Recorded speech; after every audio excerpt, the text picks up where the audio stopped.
fifth strategy used by the media is they say certain things which are correct, but the interpretation is wrong. The media says that Muslims are fundamentalist. And because Muslims are fundamentalist, humanity is in a problem. They say that Muslims are extremists. And because Muslims are extremists, humanity is in a problem.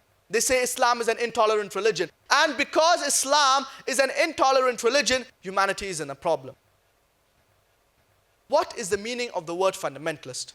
Fundamentalist by definition means a person who follows the fundamentals of a particular subject. For example, for a person to be a good mathematician, he should know, follow, and strive to practice the fundamentals of maths. Unless he's a fundamentalist in the field of maths, he cannot be a good mathematician. For a person to be a good scientist, he should know, follow, and strive to practice the fundamentals of science. Unless he's a fundamentalist in the field of science, he cannot be a good scientist.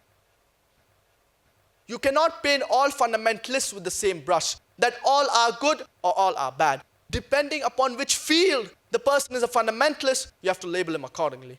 For example, there's a fundamentalist doctor whose profession is to save human lives. He's a boon for the society. On the other hand, there is a fundamentalist robber whose profession is to rob. He's a bane for the society.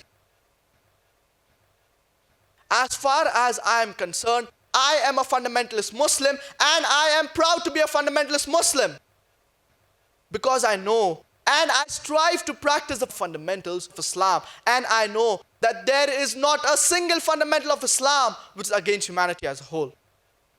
I challenge any human being to point out a single fundamental of Islam which is against humanity as a whole. There may be some fundamentals which some people might think they are against humanity, but the moment you give the logical background, there is not a single fundamental of Islam which is against humanity as a whole.